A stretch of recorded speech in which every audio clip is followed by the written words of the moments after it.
भारत के बाद हिंदुत्वा सोच नेपाल पहुंच गई। मुसलमानों पर मुजालिम शुरू होने के बाद नेपाली हुकूमत ने हिंदुओं के खिलाफ एक्शन लेना शुरू कर दिया। आमिर रजा मेरे साथ मौजूद हैं, उनसे बात करते हैं।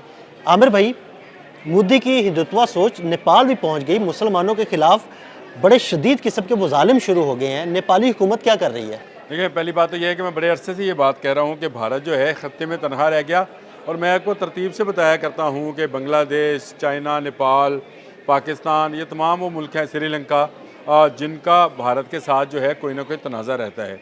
लेकिन मज़े की बात यह है कि नेपाल दुनिया की वाहिद हिंदू स्टेट है, क्योंकि हिंदुस्तान तो डिक्लेयर्ड जो है सेकुलर मुल्क है, जिसको वो डिक्लेयर तो करते हैं, लेकिन हिंदुत्वा सोच जिसका आपने जिक्र किया वो वहाँ पर मौजूद है। नेपाल ने बायकाट कर रखा है तमाम भारतीय एशिया का।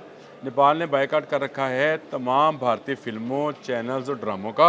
वहाँ पर अब चैनल नहीं चलते। किसी ज़माने में इंडियन करेंसी भी वहाँ चला करती थी। और नेपाल जो था वो बड़ा अरसा समझा जाता रहा कि भारत का तोफ़ैली मुल्क है। लेकिन वहाँ पर भी जब ये इंतहा पसंद हिंदुओं की सोच जो है वो दाखिल होती है, जिसका आपने जिक्र भी किया, हिंदुत्वा सोच, तो उनको समझ आया कि ये वो हिंदू नहीं हैं जो हिंदू धर्म के मुताबिक पूजा पाठ और अहिंसा की बात करते हैं, यानी अमन की बात करते हैं। ये वो हिंदू हैं जो तशद्दुद पर यकीन रखते हैं, दहशतगर्दी पर यकीन रखते हैं। और नेपाल में रॉ जो है वो ज़्यादा एक्टिव है। नेपाल में रॉ ने कई ऑफिस बना रखे थे और यहाँ पर लोगों को ट्रैप किया जाता था। देखें, दुनिया की सबसे बड़ी चोटी माउंट एवरेस्ट जो है वो नेपाल में मौजूद है। नेपाल टूरिस्ट का गढ़ है। यहाँ पर जो है दहशतगर्दाना कार्रवाइयों का मतलब ये होता कि नेपाल की इकॉनमी बैठ जाती। नेपाल में से कोई तेल नहीं निकलता है, ना कोई फसलें होती हैं। ये पहाड़ी इलाकों, नदी नालों का मुल्क है। यहाँ पर जो है जब हिंदुओं ने कब्ज़ा जमा लिया और अपने ऑफिस और अपने बंकर्स बना लिए, तब उन्हें ख्याल आया कि ये तो हमसे गलती हो गई। हम तो इसको हिंदुओं के साथ हज़ारी यकजहती समझ रहे थे। और नेपाल में अच्छी खासी तादाद में मुसलमान भी आबाद हैं। इन हिंदुओं पर जब ये प्रेशर आया भारत की तरफ से कि नेपाल के हालात और अमन को ख़राब किया जाए, तो इन्होंने मुसलमानों पर हमले शुरू किए। और हमले कहाँ पे किए? बरगंज एक इलाका है जी, सरहदी इलाका है, ये भारत और ये भारत की सरहद के साथ मिलता है और काठमांडू से ये चंद मील के फासले पर है। और यहाँ से एक रास्ता भारत भी निकलता है। मैं यही कह रहा हूँ, ये सरहदी इलाका चुके हैं तो सरहदी इलाका है, राहदारी बनी है। और यहाँ पर बहुत सारे हिंदू जो भारत से आए और बसाए गए और यहाँ पर उन्होंने कारोबार और काम शुरू किया, उनके ज़रिए ही दहशतगर्दाना कार्रवाइयाँ शुरू की गई। और इसका असल हदफ मुसलमान नहीं है। मैं ये सिर्फ बताना चाहता हूँ कि यहाँ तशद्दुद करने का और दहशतगर्दी फैलाने का मकसद मुसलमानों को कुछ कहना नहीं था। असल में नेपाल गवर्नमेंट को सबक सिखाना जो है, काठमांडू गवर्नमेंट को सबक सिखाना जो है वो ज़रूरी था। क्योंकि दुनिया भर की सियाहत ख़त्म हो जाए अगर किसी मुल्क में दहशतगर्दी। लेट से आप अफ़गानिस्तान देख लें। अफ़गानिस्तान में तालिबान ने या तालिबान से पहले रजीम ने दहशतगर्दी को प्रमोट दिया। आप मुझे बताएं वहाँ टूरिस्ट वैल्यू या टूरिस्ट रेशो कितना है? तकरीबन ख़त्म हो गया। तो नेपाल की इकॉनमी तो बेस्ड ही ऑन टूरिज़्म थी। नेपाल में लोगों का जाना सिर्फ इसलिए था कि वहाँ पे माउंट एवरेस्ट है, यानी दुनिया की सबसे बड़ी चोटी, कुराकोरम वन जो है वहाँ पर मौजूद है। दुनिया की बहुत सारी अहम चोटियाँ, अच्छी बात की आपने। और ऐसे मैदानी और इलाके मौजूद हैं जिनकी खूबसूरती जो है देखने लायक है। अगर आप इस वीडियो में वो चलाएं तो आपको नज़र आएगा कि नेपाल एक हरा भरा और खुशहाल मुल्क नज़र आता है। लेकिन वहाँ पर पहुँचने वाले हिंदुओं ने वहाँ पर ये नहीं देखा कि ये दुनिया की वाहिद हिंदू स्टेट है, उसके अंदर दहशतगर्दी शुरू करा दी। क्योंकि नेपाल को ये बात समझ आ गई और उसने उसकी करेंसी को बंद किया। नेपाल ने वहाँ पर हिंदुओं को निकलने का हुक्म दिया, जिसके बाद से ये दहशतगर्दी शुरू की गई। और इसका निशाना बरगंज के इलाके में एक मुस्लिम मस्जिद को बनाया गया। मुसलमानों की इस मस्जिद में इंतहा पसंद हिंदुओं ने जब तोड़ फोड़ की तो काठमांडू गवर्नमेंट को ख्याल आया कि ये तो हमारे साथ जुल्म करने जा रहे हैं कि यहाँ पर आने वाले टूरिस्ट जो हैं वो डरते हुए ना आएँ और ये नो गो एरिया बन जाए। इसको ख़त्म करने के लिए काठमांडू गवर्नमेंट ने ना सिर्फ कर्फ्यू का नफाज किया बल्कि इंतहा पसंद हिंदुओं को देखते ही गोली मारने का आर्डर दिया। ये बहुत बड़ा ऑर्डर है।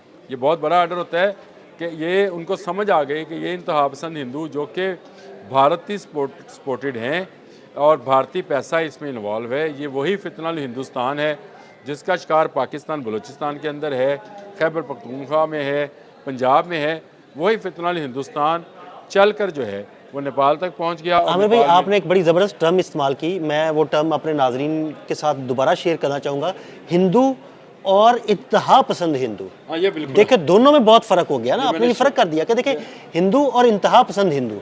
मैं आपको शुरू में ही बता चुका, अगर कोई अमन का पैगाम देखा जाए तो तमाम मज़ाहब में एक जैसा ही होता है। कोई मज़हब जो है मज़हब नहीं सिखाता आपस में बैर रखना, और ये तो इल्लामा इकबाल का शेर भी है इस पर पूरा कि मज़हब नहीं सिखाता है आपस में बैर रखना। ये आपस में बैर रखना जो है या गुस्सा है, ये इंतहा पसंदी की निशानी होती है। हिंदुओं की तुसी पसंदाना पॉलिसी जो है उसको इंतहा पसंदी की तरफ ले गई है। मोदी सोच। किनको? मोदी को। यानी मोदी ने वो जो सेकुलर, जो नेहरू का सेकुलर मुल्क था, जो गांधी का सेकुलर मुल्क था, उसको एक हिंदुत्वा मुल्क बना दिया। यानी उसको ऐसा मुल्क बना दिया जिसमें सिर्फ हिंदू रह सकते हैं। आपने देखा क्रिसमस पे उन्होंने इबादत गाहों को निशाना बनाया, ईसाई क्रिश्चियन आबादी को निशाना बनाया और उन्होंने उनको मना कर दिया कि वो अपनी रसूमात अदा नहीं कर सकते। बनाने नहीं दिया। इसी तरह मुसलमान वहाँ पर जो हैं उनके खिलाफ किया जाता है। खुद हिंदुओं के अंदर जो कास्ट सिस्टम है, वो जो ब्राह्मण है, वो जो वेश हैं, वो जो शूद्रस हैं, खत्री हैं, ये सारे के सारे आपस में भी इनका आपस में लगता है। और बहुत सारे मुझे याद आता है कि जब तहरीक पाकिस्तान चल रही थी तो उस वक्त डॉक्टर अम्बेडकर जो थे वो शूद्रों के सबसे बड़े लीडर्स माने जाते थे। उनकी ये ख्वाहिश थी कि अगर मुसलमानों को आज़ादी दी जा रही तो शूद्रों को भी आज़ादी दे दी जाए।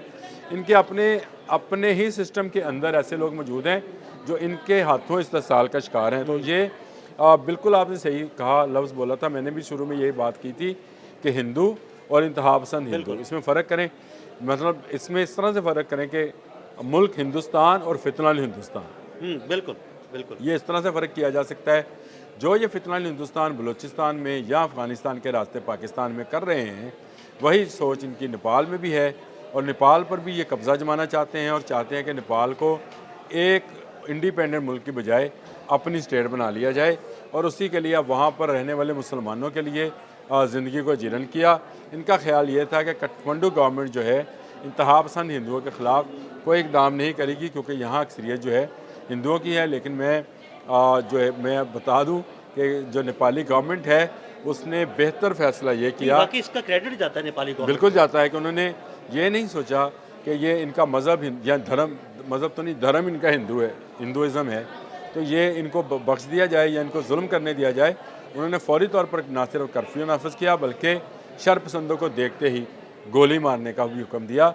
और ये एक बड़ा हुक्म है। मैं ये समझता हूँ कि बहुत ज़बरदस्त नेपाली गवर्नमेंट का इकदाम है और इस इकदाम से वो बच जाएंगे फितनल हिंदुस्तान से या फितनल मोदी से या फितनतुल हिंदुत्वा से। इससे बचना है तो आपको यही इकदाम पाकिस्तान में भी करना होगा, नेपाल में, श्रीलंका में, भूटान में और बांग्लादेश में कि इंतहा पसंदों को देखते ही गोली मारने का हुक्म जो है जब तक नहीं दिया जाएगा तो ये फलते फूलते रहेंगे। ये नेपाल में बहुत फल फूल रहे थे। वहाँ पर बहुत सारे ऑपरेशन, जो सीक्रेट ऑपरेशन है, उनको वहाँ पर करता था।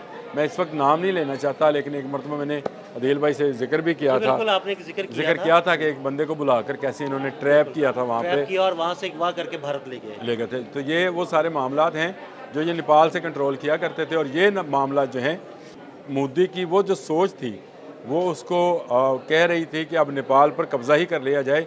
चलिए, इकॉनमी पर तो कब्ज़ा कर लिया, उसकी बाकी चीज़ों पर कब्ज़ा कर लिया, नहीं कब्ज़ा किया तो उसकी सियासत और टूरिज़म पर कब्ज़ा नहीं किया था।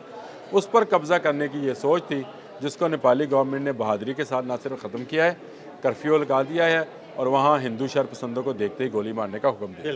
बिल्कुल, बहुत शुक्रिया आमिर रज़ा जी। बिल्कुल, आमिर रज़ा ने बड़ी तफसील के साथ आपको इस सारे मामले के बारे में बताया और ये भी बताया कि किस तरह भारत का फितनाल हिंदुस्तान अब नेपाल में भी कार्रवाई करने की तैयारियों में है। अदील अहमद और आमिर रज़ा को इजाज़त दीजिएगा। अल्लाह हाफ़िज़।